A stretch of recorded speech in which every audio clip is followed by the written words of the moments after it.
Our kid, we're giving him to Mom.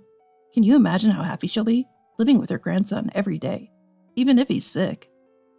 The malice in my son's voice, heard over the phone, seemed almost mocking. I hugged my grandson tightly, making sure he couldn't hear that voice. He just turned 7 and had recently been to the hospital. There, the doctors diagnosed him with a certain illness, and my son and his wife left him at my house. Coming home from work, my heart nearly leapt out of my chest at the sight of my grandson sitting dejectedly in front of the entrance. From my grandson himself, "I was abandoned by Dad and Mom because I'm sick." I wished he could understand what this feels like for me. I immediately called my son. His response was an audacious declaration of abandonment. His wife, presumably next to him, let out a vulgar laugh. "She's near the end of her life anyway. Let the old lady take care of him, if she's so worried about getting sick." She spewed harsher words than my son and hung up the phone laughing. The call cut off unilaterally, never connected again, and I resolved to care for my trembling grandson in my arms. I'll raise him.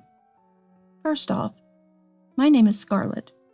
I'm 57 years old and employed. I married my husband at 22 and gave birth to our eldest son, Henry, the following year. My husband adored Henry, and our family of 3 lived happily. "He's so cute. I'm so happy to have such a cute child," my husband would say, beaming while holding Henry. But that happiness didn't last. When Henry was 2, my husband suddenly fell ill and passed away. I was inconsolable, but as a single mother, I had no time to grieve. I had to raise Henry alone. I worked hard and never remarried. Luckily, having been a full-time employee even before marriage, I managed to raise Henry without financial struggles. Henry is now 34. He works in a general company, but has always been somewhat frivolous and easily influenced. He landed his current job somewhat aimlessly, persuaded by a college senior. At 26, Henry married Hannah, a woman his age. Hannah was very strong-willed, and I never had a good impression of her, even during their courtship. For instance, Hannah frequently visited our home, but never once said hello or goodbye. One day, I gently brought this up. "Hannah, I'm glad you come to visit, but I'd appreciate it if you could at least say hello." Hannah responded with a sulky attitude. "Uh-huh.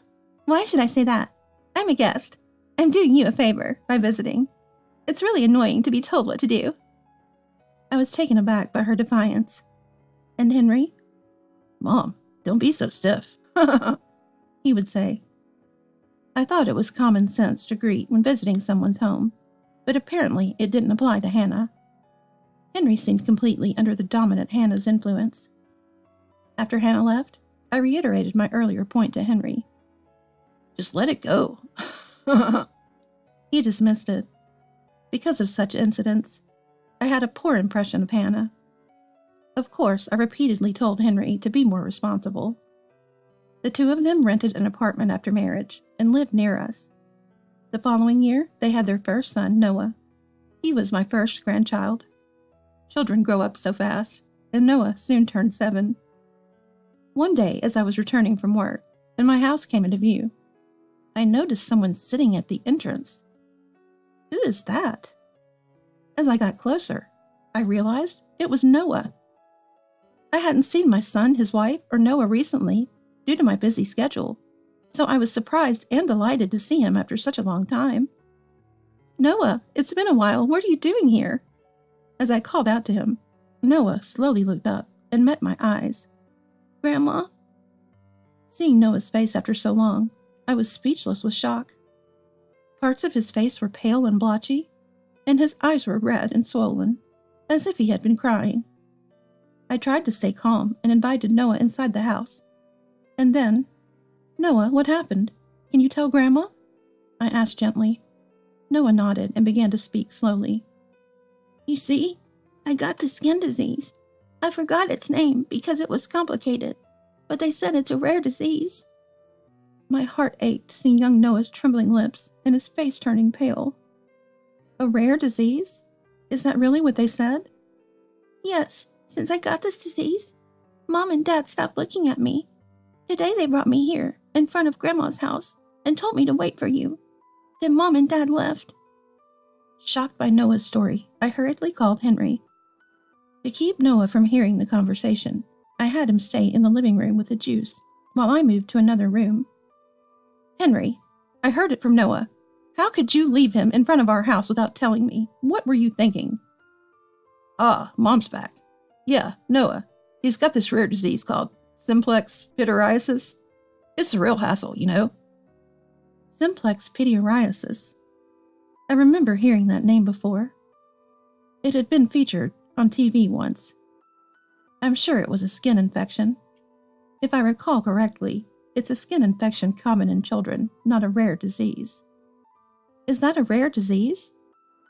We were told it's simplex pityriasis by the dermatologist. It's a difficult name, so it must be a rare disease, right? So we thought if we get it, that'd be bad. Hannah suggested that you should take care of him, and I agreed. So Mom, please raise Noah for us. Thanks. What? You're still his parents. This is utterly irresponsible. I yelled, furious at Henry's outrageous statement. Then the phone was passed to Hannah, and her shrill voice came through. Henry and I are still young and have our whole lives ahead of us. It would be terrible if we caught such a creepy skin disease. So let the old lady who's got less time ahead take care of him. Bye. After her unilateral outburst, the call was cut off. Stunned, I immediately took out a book from the bookshelf with various diseases and their treatments to look up simplex pityriasis. Thank goodness, it's just a skin infection. He'll be fine. After researching, simplex pityriasis turned out to be not a rare disease, and in most cases, it's curable with proper treatment. Relieved, I felt a surge of anger towards my despicable son and his wife. Henry and Hannah had arbitrarily decided it was a rare disease because of the difficult name and left Noah with me, not wanting to catch it themselves. How selfish of them. I'll definitely raise Noah well. I muttered with determination and returned to the living room, smiling at Noah, who looked anxious. Noah, don't worry. Your illness can be cured. Let's go to the hospital together tomorrow. Really? Noah, who thought his condition was incurable, lit up. Yes, it's not a rare disease, so relax. And Noah, from today, you'll live with Grandma.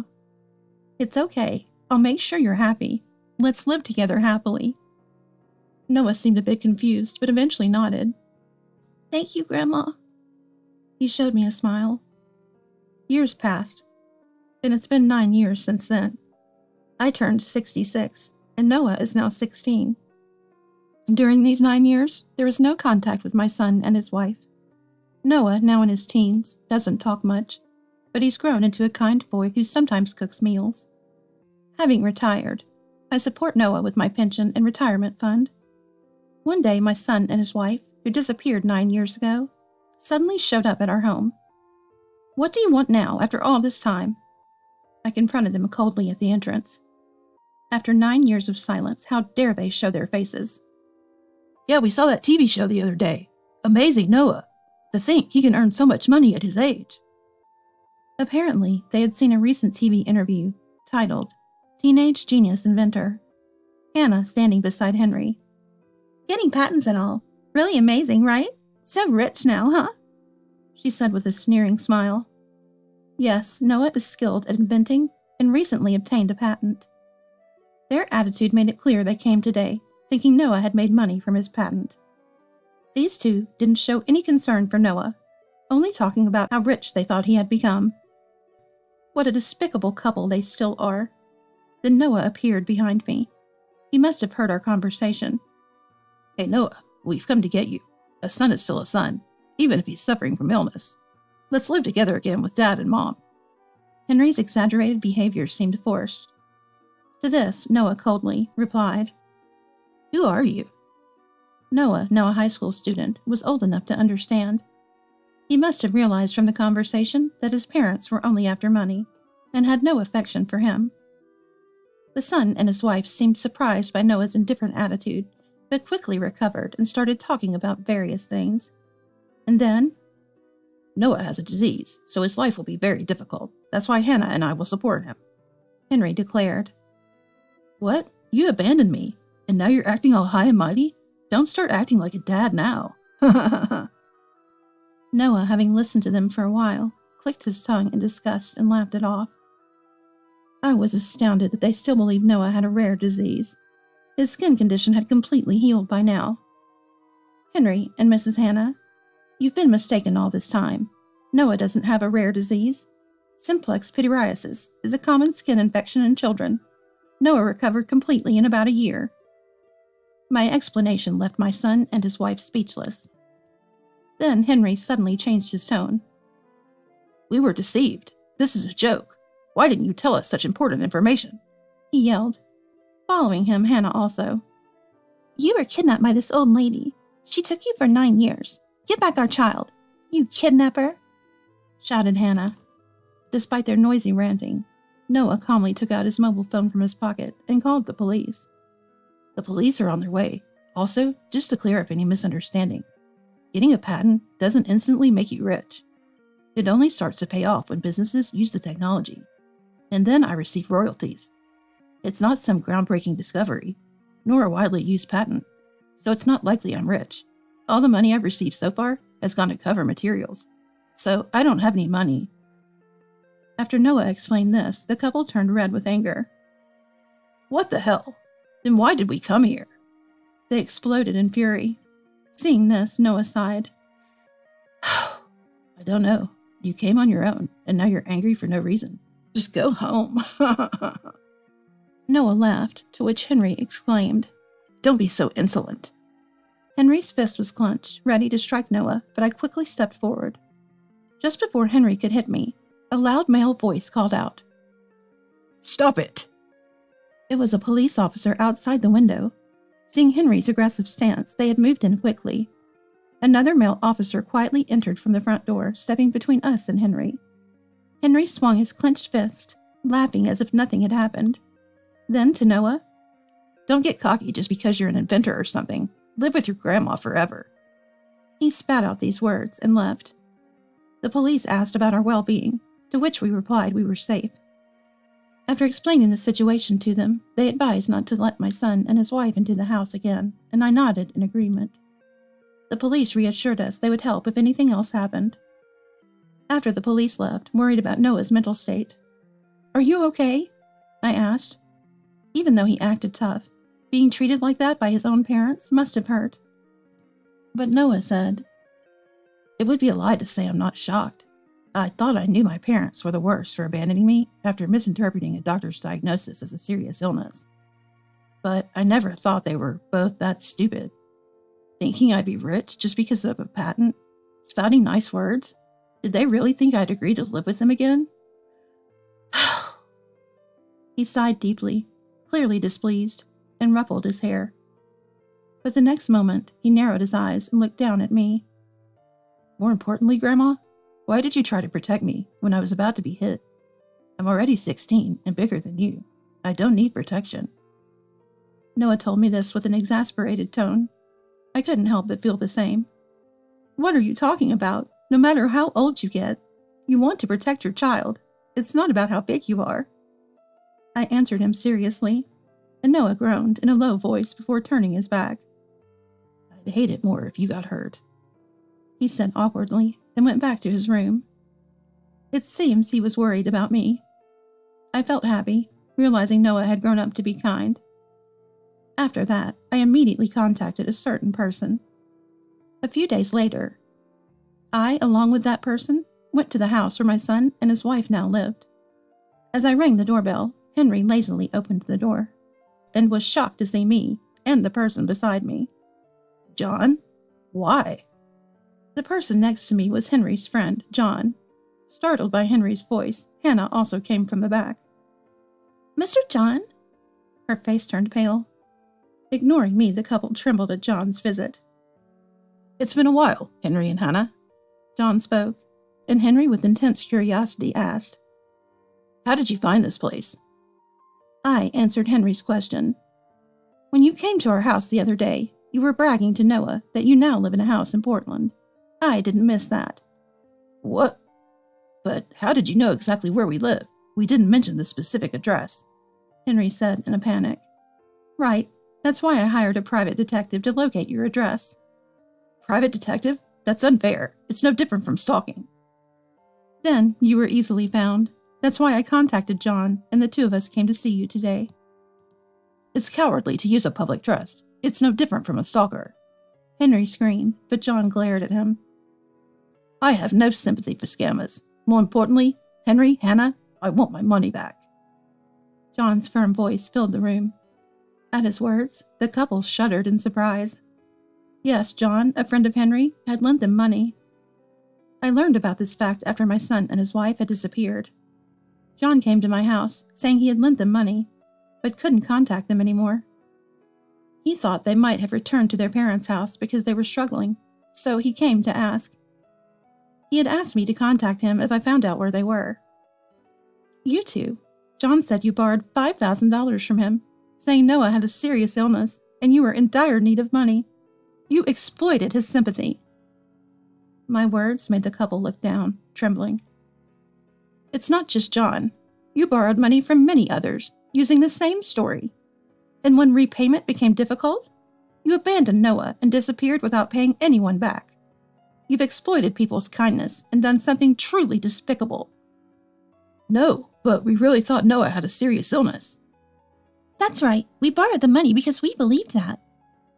The couple tried to excuse themselves, but I yelled at them, completely appalled. What are you saying? Even if you thought that, you didn't do anything for Noah's treatment. You took him to the dermatologist once and then just left him, not spending a single penny. Where's the money you borrowed from your friends? It's not used for treatment, so you must have it, right? Of course you don't. It must have been spent on your enjoyment. You are the worst as parents and human beings. Have some shame. The son and his wife fell silent. The reason you left Noah at my house wasn't because you were afraid of his illness being contagious, but to default on the money you borrowed from others. You started going on frequent trips and wearing only branded items months before you abandoned Noah. No, but we really didn't want to be around Noah because his illness was creepy. Even now, the couple kept making excuses, and their words were utterly despicable. I sighed deeply. Noah was lucky not to be raised by parents like you. Otherwise, he might have ended up with a distorted personality because of you. I'm glad he's grown up to be so kind and respectable. The couple looked sulky and unconvinced. John then said to them, I have a rough idea of the other friends who were victims, so I plan to contact them and start a class action lawsuit against you two. Be prepared. His tone was stern. A lawsuit? Wait a minute. Isn't that a bit too much? Too much? How? Unless you say right now that you'll repay me and everyone else in full. But you've already spent all that money, haven't you? John's questioning left the couple speechless. I never imagined I'd be betrayed by you, Henry, a longtime friend. After you two disappeared, I became distrustful of people for a while. I will never forgive you. John glared at them with hatred in his eyes. I also told my son and his wife. You don't have to worry about Noah. He's a high school student now, capable of thinking for himself, so please don't contact him. And with that, I cut ties with him. Months later, despite being threatened, Henry and his wife still hadn't repaid the money. The couple faced a class action lawsuit from people they had borrowed money from. The amount each person loaned was less than $10,000, but it totaled a significant sum, leaving them unable to repay the debt. They had to sell the house they bought just a few years ago. Most of the proceeds went to the mortgage, and the little left was used to pay the compensation. I couldn't believe they had to sell their residence, their most valuable asset. But they had planned to come to my house, so they decided to sell it. I found out about this after the lawsuit had been going on for a while. Henry called me in a rage.